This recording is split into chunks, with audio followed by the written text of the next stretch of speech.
Hello everyone. बच्चों, आपके class 11 के फाइनल एग्जाम्स अभी कुछ ही दिनों में स्टार्ट होंगे and I hope you all have started studying now.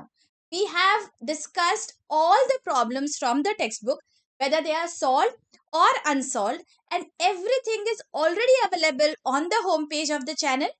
Chapter wise playlist बनाई हुई है बच्चों. I hope you all are following the playlist. Also, along with the problems, आपको एग्जाम में ऑब्जेक्टिव टाइप क्वेश्चंस भी पूछे जाते हैं. We have already discussed objectives till chapter number 4. Today onwards we will start discussing all the objectives from the text book from chapter number 5 onwards.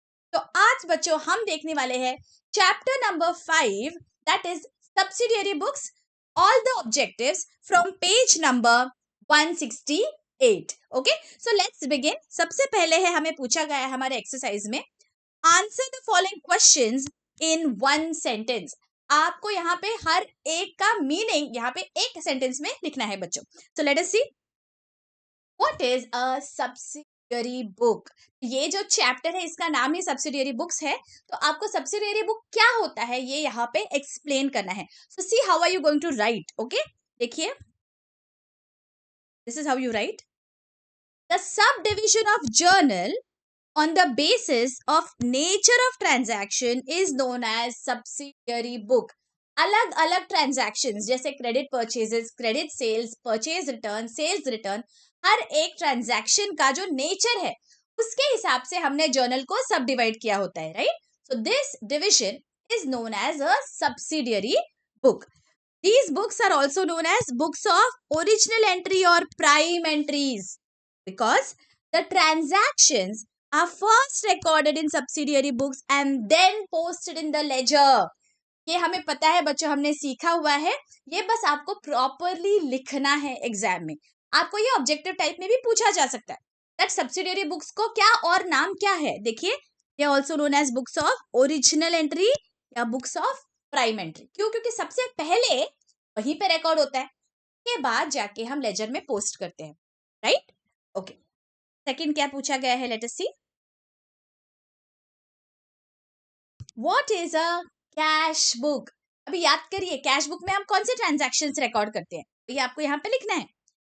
Cash book is a book of original entry where all day to day cash and bank transactions are recorded chronologically. Cash और bank दोनों के transactions हम record करते हैं cash book में. और कैसे record करते हैं? कोई भी ट्रांजैक्शन कहीं पे भी रिकॉर्ड नहीं होता है, क्रोनोलॉजिकली, मतलब डेट वाइज जैसे जैसे वो अकर हो रहे हैं वैसे वैसे हमें रिकॉर्ड करते हैं. ओके, नेक्स्ट क्या है, let us C.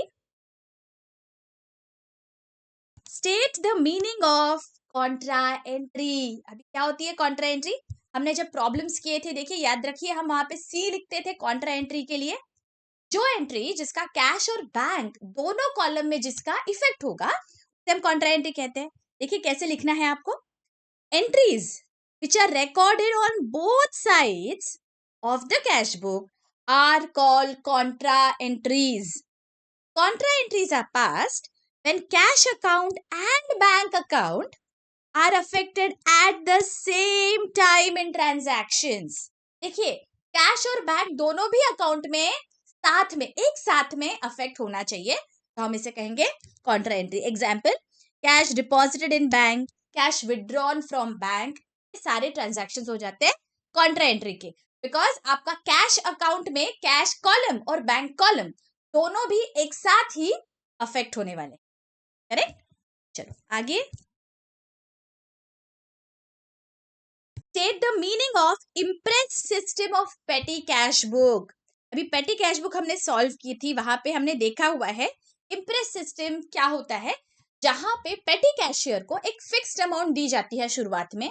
For example 1000 rupees दिए गए, तो पेटी कैशियर क्या करता है, वो 1000 रुपीज से हर बार जो जो छोटे छोटे एक्सपेंसेस की जरूरत होती है वो 1000 रुपीज से वो एक्सपेंसेस करता रहता है, और एंड में उसके पास कुछ बैलेंस बचेगा.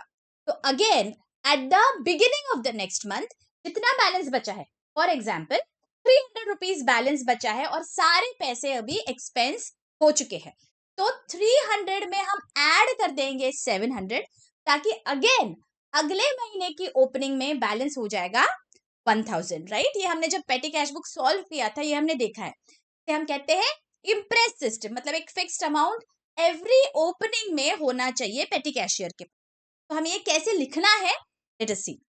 Impress system is a system wherein the main cashier estimates total petty expenses for a specific period, and based on the estimate an amount is given to the petty cashier. Main cashier क्या करेगा, petty cashier को एक fixed amount देगा for the payment of petty expenses for a particular period. इसे हम कहते हैं imprest system. There is an estimate और अकॉर्डिंग टू दैट एस्टिमेट, जैसे मैंने इस एग्जांपल में आपको बताया 1000 रुपीज एस्टिमेट किया है, तो 1000 रुपीज पेटी कैशियर को उस पर्टिकुलर पीरियड के लिए दिए जाते हैं। इसे हम कहते हैं इम्प्रेस सिस्टम, राइट। चलो आगे क्या है, let us see. Which transactions are recorded in purchase book? Now this is very very easy. Purchase book में हम कौन से transactions record करते हैं, सारे के सारे credit purchases. Let us see how are we going to write.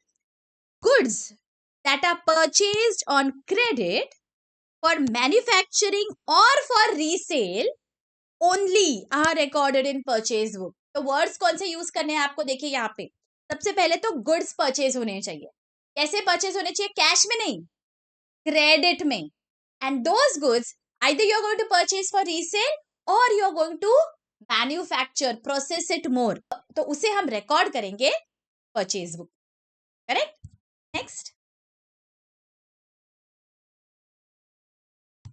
which sales are recorded in sales book? Again sales book में कौन से सेल्स रिकॉर्ड होंगे, क्रेडिट सेल्स। देखिए, goods sold on credit only are recorded in the sales। अगर cash sales होता है तो कहाँ जाते हैं बच्चों, you let me know in the comment section, okay. Credit sales जाएंगे हमारे सेल्स बुक में, ऑलराइट। आगे, which transactions are recorded in journal proper? अब बच्चों हमने देखा है बहुत अलग अलग टाइप्स के सब्सिडियरी बुक्स होते हैं, right. Purchase book, sales book, purchase return, sales return, cash book etcetera. तो सारे जो ट्रांजैक्शंस है जो इनमें कहीं पे भी फिट नहीं आएंगे, जो भी बैलेंस है, रिमेनिंग है, वो सब जाते हैं जर्नल प्रॉपर में। कैसे लिखना है, let us see. Journal proper is a book in which all residual transactions, मतलब जो भी बचा कुचा है, which cannot be recorded in any of the subsidiary books are recorded. Hence, transactions related to opening entries, closing entries, rectification entries, adjustment entries, transfer entries, and sundry entries like purchase of assets on credit are recorded in journal proper. तो सबसे पहले तो बच्चों कौन से balance transactions बच जाते हैं, देखिए ओपनिंग और क्लोजिंग एंट्रीज रहेंगे, बिकॉज जो भी हमारे अकाउंट्स ओपनड है वो हम at the year and transfer करेंगे प्रॉफिट एंड लॉस अकाउंट में या ट्रांसफर करेंगे ट्रेडिंग अकाउंट में, तो वो जो एंट्रीज है वो हम पास करते हैं जर्नल प्रॉपर में। अगले साल ओपनिंग एंट्रीज भी हम जर्नल प्रॉपर में ही रिकॉर्ड करेंगे। उसके बाद कोई एडजस्टिंग एंट्रीज होते हैं, for example depreciation on an asset. ये कैश एक्सपेंस है क्या, एक्सपेंस है क्या ये कैश है, कुछ भी नहीं है ना, this is just an adjustment that we make. तो डेप्रिसिएशन की जो एंट्री है वो वापस जाएगी हमारे जर्नल प्रॉपर में। तो भी ट्रांसफर एंट्रीज है, ट्रांसफर क्या करना होता है हमें, for example during the year जो भी हमारा प्रॉफिट है वो हमें कैपिटल में ट्रांसफर करना है, या अगर हमारा लॉस है वो हमें ट्रांसफर करना है, तो कहां से ट्रांसफर होगी, ये अगेन जर्नल प्रॉपर में होगी। These are known as transfer entries.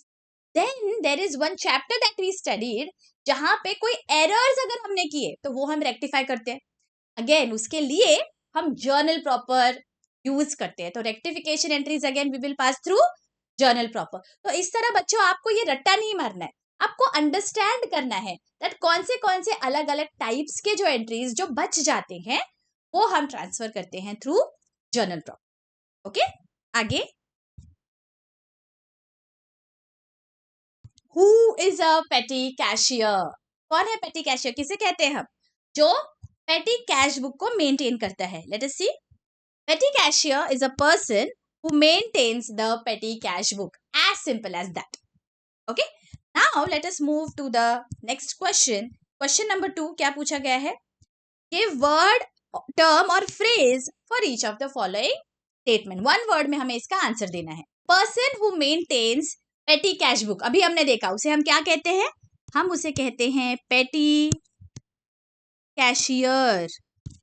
Okay, आगे, a bank account which businessman prefer to open, businessman जो ओपन करते हैं उसे हम कहते हैं बच्चों करंट अकाउंट, राइट। और जो हम और आप ओपन करते हैं सैलरीड पर्सन, उसे क्या कहते हैं, late me know in the comment section. Again I am repeating the question, जो सैलरीड पर्सन ओपन करते हैं वो अकाउंट को क्या कहते हैं, आप मुझे कमेंट सेक्शन में बताएंगे। ऑलराइट, आगे, पेटी cash book in which the payment side is ruled in suitable columns. देखिए बच्चों, हमने पेटी कैश बुक जब सॉल्व किया था तब हमने देखा था there are two types of petty cash book. One is a simple petty cash book जहां पे सारे एक्सपेंसेस बस आपको एक के नीचे एक लिखने होते हैं, और दूसरा होता है कॉलमनर पेटी कैश बुक जिसे हम कहते हैं एनालिटिकल पेटी कैश बुक। मतलब हर एक मेजर एक्सपेंस का हम कॉलम बनाते हैं और उस कॉलम में वो वाला एक्सपेंस हम लिखेंगे, तो इसे हम कहते हैं analytical petty cash book.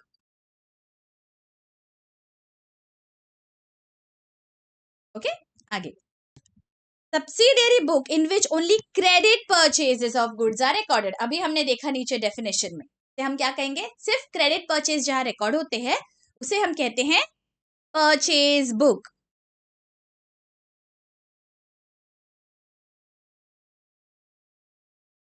Next, subsidiary book in which return of goods sold on credit is recorded, goods जब क्रेडिट पे सेल होते हैं तब हम उसे रिकॉर्ड कहाँ करते हैं, सेल्स बुक में, और वो गुड्स जब हम रिटर्न कर देते हैं तो हम उन्हें रिकॉर्ड करेंगे सेल्स रिटर्न बुक में। तो यहां पे हमारा आंसर आ जाएगा सेल्स रिटर्न बुक।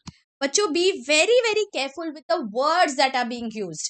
कहीं पे भी अगर कैश वर्ड यूज होता है तो कैश बुक में सारे ट्रांजैक्शंस रिकॉर्ड हो रहे हैं, अगर क्रेडिट पे है तो बुक चेंज हो जाएगी। So be very very attentive, because यहाँ पे थोड़ी सी गलती कर दोगे पूरा 1 मार्क चला जाएगा।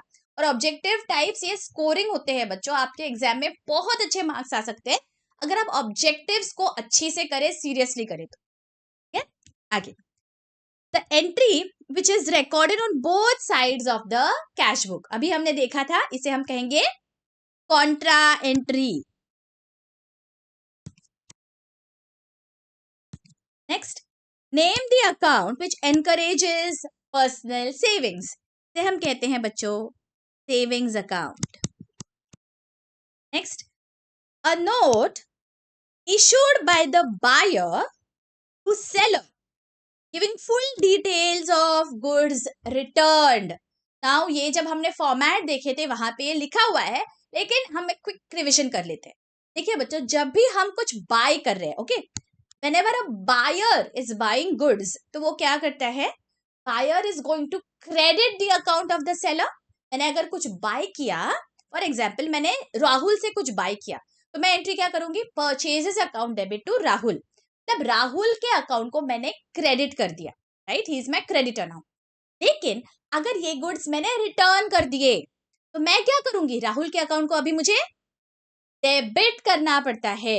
सो Rahul's account debit to purchase return should be my entry. तो यहाँ पे मैं क्या करती हूँ, ऐसे सिचुएशन में मैं राहुल को एक नोट भेजती हूँ जिसे मैं कहती हूँ that I am going to debit your account in my books.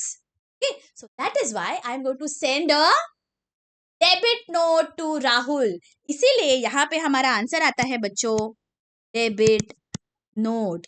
अगर यहाँ पे कोई भी कंफ्यूजन है, एक बार इस सिनेरियो को आपके दिमाग में चला लीजिए, दैट क्या होगा, अगर राहुल को मैंने गुड्स वापस दिए तो मैं राहुल के अकाउंट को क्या करूंगी, डेबिट करूंगी, तो जाहिर है मुझे एक डेबिट नोट भेजना पड़ेगा राहुल को। ओके, आगे, note issued by seller on receipt of defective goods from customer. अभी ये राहुल के पॉइंट ऑफ व्यू से है ये वाला जो क्वेश्चन है।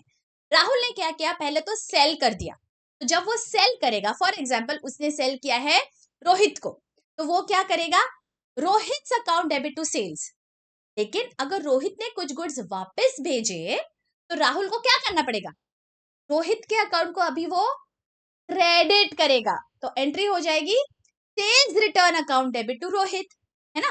तो ऐसे सिचुएशन में जब वो जो डिफेक्टिव गुड्स है वापस आते हैं, तो Rahul has to write a credit note and give it to Rohit, saying that बाबा Rohit, your account is now credited in my books for this much amount. इसीलिए यहां पे हमारा आंसर आ जाएगा क्रेडिट नोट। यानी कि बच्चों रट्टा मारने की जरूरत नहीं है। Accountancy is about understanding the concepts. Concepts understand करिए, बहुत इजी हो जाएगा।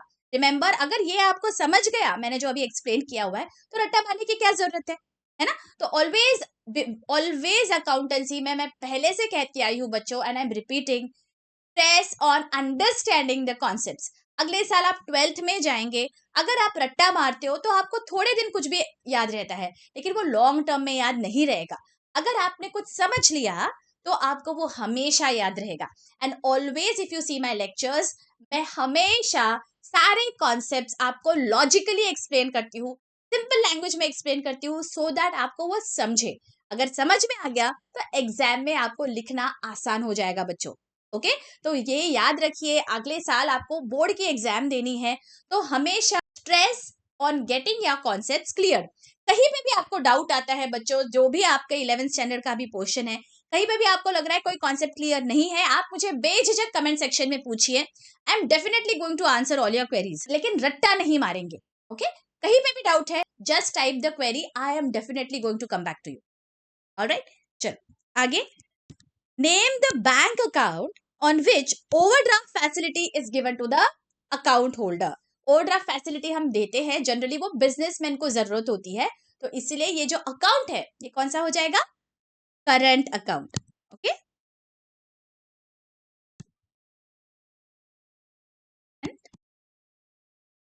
ओके, चलो next question. Select the most appropriate answers from the alternatives given below and rewrite the sentence. Question क्या बोला है आपको, रीराइट द सेंटेंस। बहुत बार यहाँ पे हम क्या गड़बड़ कर देते हैं, एक वर्ड लिख के आ जाते हैं एग्जाम में, और फिर हमें लगता है हमारे मार्क्स कहाँ पे चले गए। आपको क्वेश्चन में स्पेसिफिकली बोला गया है रीराइट द सेंटेंस, तो आपको पूरा के पूरा ये जो सेंटेंस है ये एग्जाम में लिखना है, जो ब्लैंक है उसे फिल करके वो आपको आना है, then that you will get 1 entire mark. यानी कि अगर आप एक वर्ड लिख के आ जाएंगे और आपको रीराइट बोला गया है, तो आपके मार्क्स यहाँ पे पूरे आपको नहीं मिलने वाले हैं बच्चों। ठीक है, so please ensure that you read the question properly. Alright, तो यहाँ पे फर्स्ट क्वेश्चन क्या है, cash column of cash book can never have dash balance. अब बच्चों, अगर मेरे पास जेब में 100 रुपीज है, तो क्या वो 100 रुपीज के मेरे पास 110 हो सकते हैं? यस, हो सकता है। क्या वो 100 रुपीज के मेरे पास 0 रुपीज हो सकते हैं? हो सकते हैं। क्या वो पैसे जो कैश है मेरे पास 100 रुपीज, उसका मैं -10 कर सकती हूँ या -20 कर सकती हूँ? इज इट पॉसिबल दैट मेरे पास जो कैश है, ओके 100 रुपीज है कैश, और मैं 110 दूं या 120 दूं? That is not possible, right. तो कैश कभी भी जो बैलेंस है या तो 0 हो सकता है, बढ़ सकता है, लेकिन वो नेगेटिव नहीं हो सकता है। इसीलिए यहाँ पे आपका आंसर आ जाएगा, cash can never have credit balance. Debit balance तो होने ही वाला है ना, कैश इज एन एसेट, तो उसका डेबिट बैलेंस होता है, लेकिन क्रेडिट बैलेंस कभी भी नहीं हो सकता है। अगर बैंक अकाउंट है बच्चों, तो होगा, एवरीथिंग इज पॉसिबल, या आपका 0 भी हो सकता है, डेबिट भी हो सकता है, क्रेडिट भी हो सकता है, लेकिन कैश अकाउंट कभी भी नेगेटिव नहीं हो सकता, कभी भी क्रेडिट बैलेंस नहीं हो सकता। क्या? ओके, आगे। Any entry recorded on both sides of the cash book. देखिए, आपको हर बार अलग अलग तरीके से पूछा गया है, इसे हम क्या कहेंगे, दिस कॉन्ट्रा एंट्री। आगे, the source document for recording in sales book. जब हम कुछ परचेज कर रहे हैं, हमारे पास गुड्स आ रहे हैं, तो जब परचेज करते हैं हमारी सोर्स डॉक्यूमेंट होती है इनवर्ड इनवॉइस। जब हम कुछ सेल कर रहे हैं तो गुड्स बाहर जा रहे हैं, तो हमारी डॉक्यूमेंट हो जाएगी आउटवर्ड इनवॉइस। चलो आगे, credit purchase of machinery is recorded in dash. देखिए, अभी हमने एक डेफिनेशन देखी थी, जहां पे भी क्रेडिट परचेज ऑफ गुड्स है वो परचेज बुक में जाएंगे, कैश परचेज है तो जाहिर है कैश बुक में जाएगा। लेकिन अगर क्रेडिट परचेज ऑफ मशीनरी है, किसी भी एसेट का, because that becomes a residual entry, वो कहीं पे भी नहीं जा रहा है, तो कहां जाएगा, हो जाएगा जर्नल प्रॉपर में. Next, sub division of journal is known as, इस चैप्टर का ही नाम है subsidiary book. Next, additional cash introduced in business is recorded in dash. Business में हमने कैश लाया है तो हमारी एंट्री क्या हो जाएगी, cash account debit to capital. सारे कैश और बैंक ट्रांजैक्शंस कहाँ रिकॉर्ड होते हैं, कैश बुक में. तो हमारा यहाँ पे आंसर आ जाएगा कैश बुक. आगे, entry for bad debts is recorded in dash. अब बच्चों जैसे कि हम जानते हैं बैड डेट्स ये सिर्फ हम एक एंट्री पास करते हैं बिकॉज हमारा नुकसान हुआ है. वो जो डेटर्स है वो अभी हमें पैसा नहीं देने वाले हैं, राइट. अब ये जो है क्या ये किसी भी सब्सिडियरी बुक में आ सकता है, purchase book, sales book, purchase return, sales return, cash book? नहीं. This is a residual entry and that is why this will be shown in the journal proper. तो इसलिए हमारे यहाँ पे आंसर आ जाएगा journal proper. Direct deposit made by customer into the bank is recorded in dash side of the cash book. देखिए, read the question carefully. Okay, यहाँ पे कैश बुक में कहाँ रिकॉर्ड होगा ये हमें पूछा गया है. और ये क्या है, direct deposit made by customer into our bank, मतलब bank column of the cash book. यहाँ पे क्या इफेक्ट होगा, हमारा जो बैलेंस है वो बढ़ने वाला है बिकॉज डिपॉजिट हुआ है. कैश बुक में रिसीट साइड बढ़ गई है जिसे हम ऑल्सो कहते हैं डेबिट साइड. देखिए यहाँ पे ऑप्शंस क्या है, यहाँ पे हमें डेबिट का ऑप्शन नहीं है बट रिसीट्स का है तो आंसर आ जाएगा रिसीट. ओके बच्चों, प्लीज रिमेंबर यहाँ पे कंफ्यूजन होने के चांसेस बहुत होते हैं. यहाँ पे हमें बोला गया है which side of the cash book. अगर यहाँ पे हमें पूछा जाता which side of the passbook, that if there is a direct deposit by a customer in the bank, which side of the passbook will it be recorded on? Let me know in the comment section. Okay, आगे. The person who draws the check and signs on it is known as, जो check draw करता है उसे हम कहते हैं drawer. Next, a fixed amount is deposited for a fixed period in dash deposit account. Fixed period के लिए है तो हम उसे कहेंगे फिक्स्ड डिपॉजिट. नेक्स्ट देखिए क्या बोला गया है, state whether the following statements are true और फॉल्स विथ रीजंस. आपको रीजन भी लिखना है, सिर्फ ट्रू और फॉल्स लिख के नहीं आना है. यहाँ पे देखिए, first, journal is a book of secondary entry. अब मुझे बताइए क्या ये सही है? अभी हमने डेफिनेशन में देखा सबसे पहला रिकॉर्डिंग होता है जर्नल में, तो it is known as a book of primary entry. So this statement is false. तो एग्जाम में आपको कैसे लिखना है, लेट अस सी. आपको इस तरह से लिखना है, देखिए, is false and then you will write the reason. Journal is a book of original entry or prime entry as the transactions are first recorded in the subsidiary books and then they are posted in the ledger. सबसे पहले recording यहीं पे होती है इसीलिए हमें इसे original entry कहते हैं, सेकेंडरी एंट्री नहीं कहते. This is a false statement, right. आगे, मैं बहुत बार देखती हूँ बच्चे हम यहाँ पे क्या करते हैं, ट्रू और फॉल्स लिख के आ जाते हैं, रीजन लिखना भूल जाते हैं. वैसे मत करिए, आपका आधा आधा मार्क भी यहाँ पे बहुत मेजर डिफरेंस क्रिएट कर देता है. ऑब्जेक्टिव टाइप बहुत स्कोरिंग होते हैं बच्चों. Please ensure that you go through all the exercises that I will be discussing with you all. So objective type का भी आपका लॉजिक पूरा क्लियर हो जाएगा and you don't make these silly mistakes. Okay, आगे, assets sold on credit are entered in sales journal. अभी हमने देखा था दैट सेल्स में क्या रिकॉर्ड होता है, सारे गुड्स जो हम सेल करते हैं क्रेडिट पे वो हम रिकॉर्ड करते हैं सेल्स में. तो अगर एसेट्स हमने सेल किए तो कहाँ जाएंगे, वो जाएंगे जर्नल प्रॉपर में. तो आपको ऐसे लिखना है बच्चों, देखिए, this is a false statement and reason, assets sold on credit are recorded in journal proper and not in journal. बस इतना ही आपको लिखना है, आपका पूरा 1 मार्क आपको मिल जाएगा. तो रीजन लिखना भूलना नहीं है. Sometimes the reasons are so simple, आपको एक स्टेटमेंट लिख के आना है, right. Next, cash and credit purchases are entered in purchase book. Again हमने देखा है सारे कैश ट्रांजैक्शंस रिकॉर्ड होते हैं कैश बुक में और परचेज बुक में व्हेनेवर गुड्स आर परचेज्ड और credit is recorded. That this is a false statement. कैसे लिखेंगे, देखिए, is a false statement. Why? In purchase book, only goods purchased on credit for manufacturing or resale are recorded. Yeah? Next.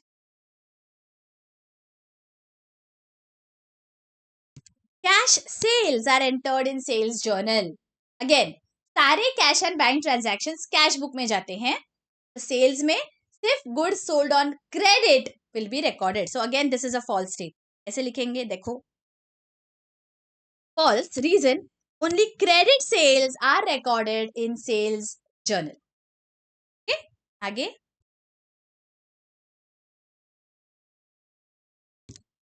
Cash book records transactions related to receipts and payments of cash.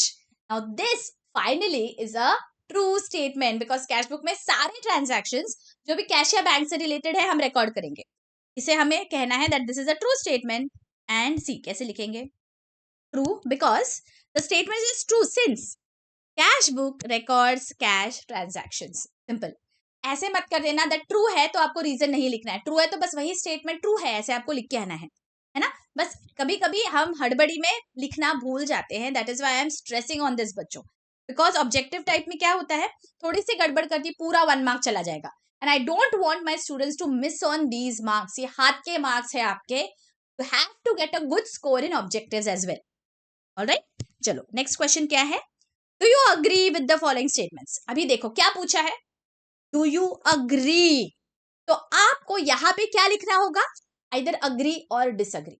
पहले वाला question क्या था, state whether they are true और false. तो यहाँ पे हमें लिखना था दे आर ट्रू और फॉल्स स्टेटमेंट्स. यहाँ पे क्वेश्चन नंबर 5 में हमें पूछा गया अग्री डिसअग्री. यहाँ पे भी गड़बड़ हो जाती है. हम कई बार ट्रू लिख के आ जाते हैं या फिर हम फॉल्स लिख के आ जाते हैं. बट क्वेश्चन ये था ही नहीं. क्वेश्चन है वेदर यू अग्री और disagree. Accordingly you have to right.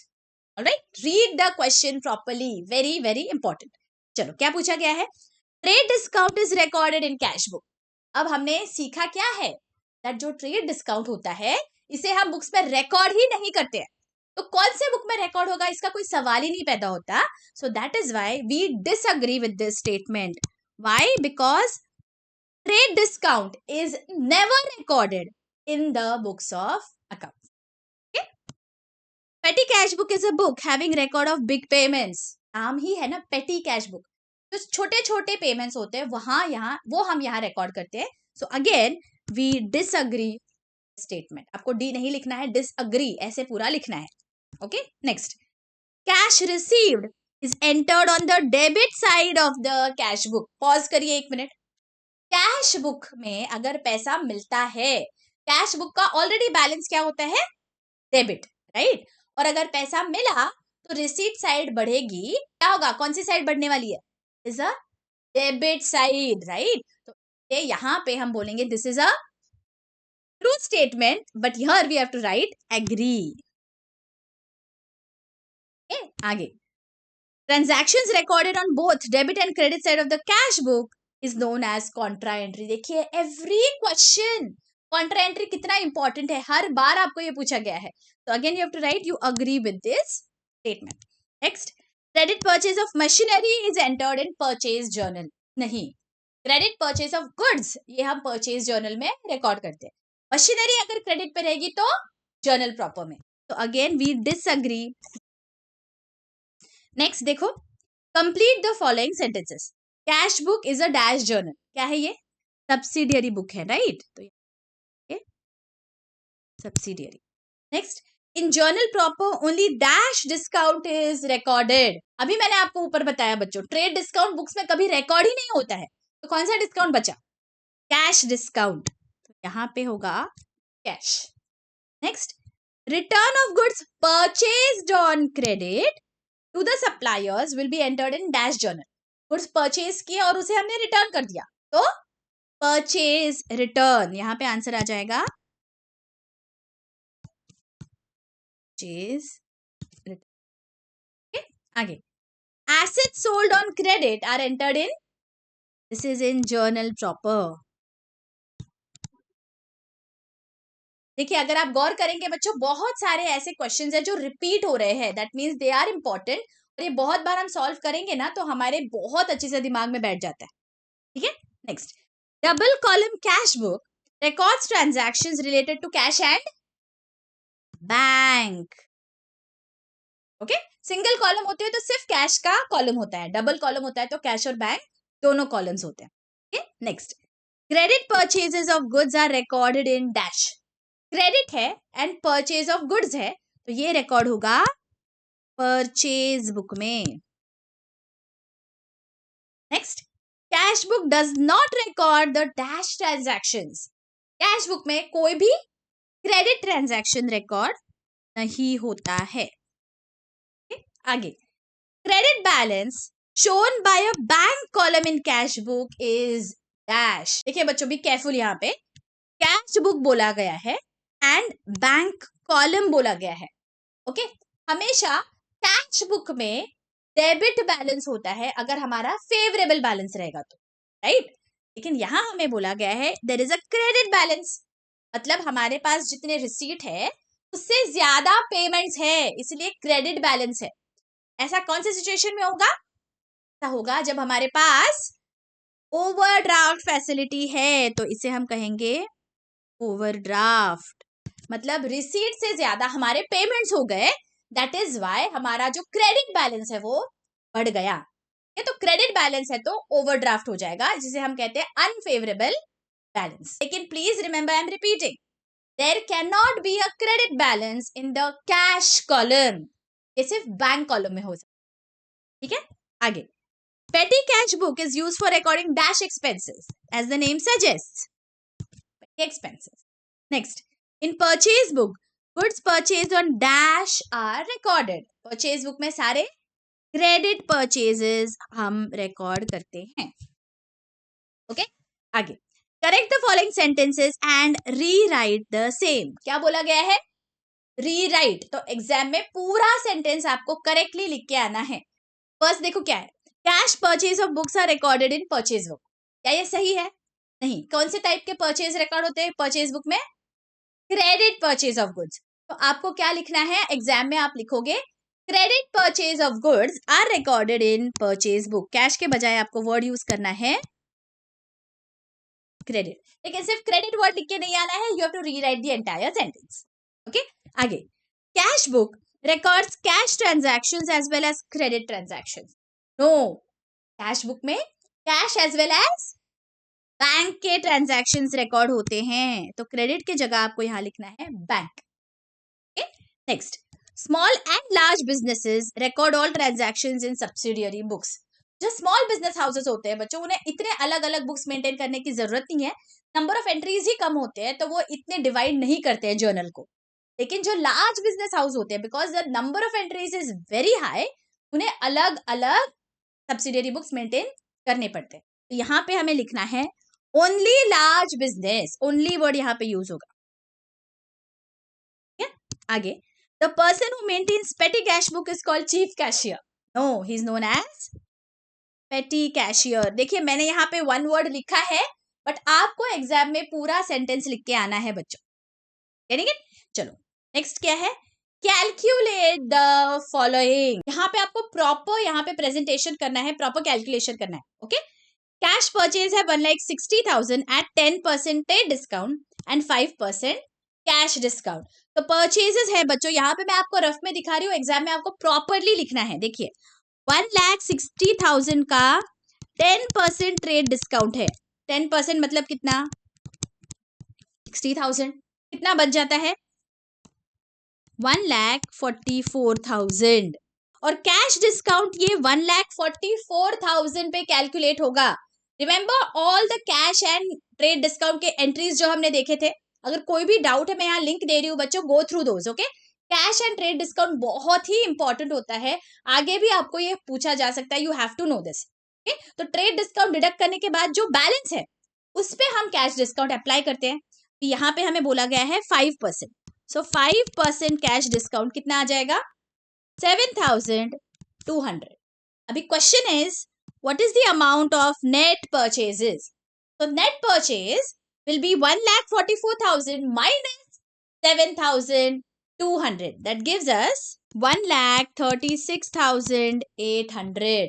तो आपको लिखना है the amount of net purchase is 1,36,800.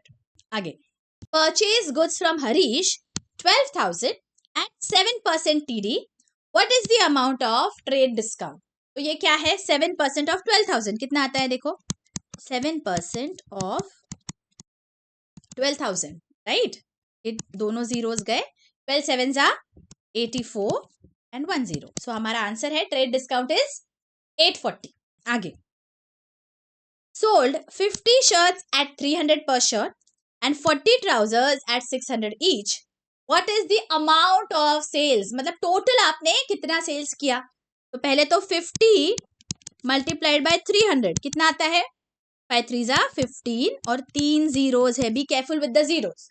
तो total sales of shirt is 15,000 और ट्राउजर्स की अमाउंट कितनी आ जाएगी? 600 multiplied by 40, that is 6 4s are 24 और 3 जीरोस हैं आगे. okay? तो शर्ट्स का 15,000 और ट्राउजर्स का 24,000, दोनों को मिला के हमारा आंसर आ जाएगा 39,000. टोटल सेल्स है 39,000. आगे, sold 30 jackets at 500 per jacket at 8% trade discount. What is the amount of trade discount? Be careful with the question. Question में पूछा गया है ट्रेड डिस्काउंट निकालना है, ठीक है? सेल्स की अमाउंट नहीं पूछी गई है.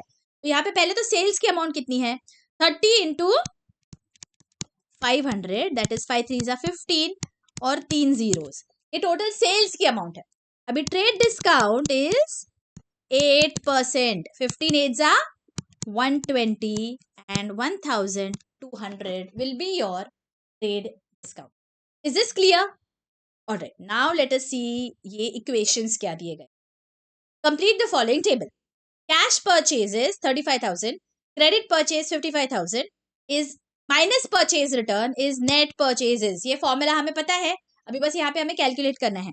35 plus 55 कितना आ जाता है? ये this is 90,000 minus how much will give us 88,000. This will be 2,000, right? आगे, cash sales plus credit sales minus sales return is total sales, right? Cash sales हमें निकालने हैं यहाँ पे. Credit sales minus sales return, this 60 minus 3,000 gives us 57,000 और 57,000 पे मैं क्या ऐड करूंगी? तो मुझे 1,02,000 मिलेगा. कितना ऐड करना पड़ेगा मुझे? 1,02,000 minus 57,000, that gives me 45,000. बच्चों ये सिंपल इक्वेशंस है, सिंपल मैथ करना है आपको. ओके, आगे, cash sales plus credit sales minus trade discount. बस हमें यहाँ पे बस ऐड और माइनस करना है.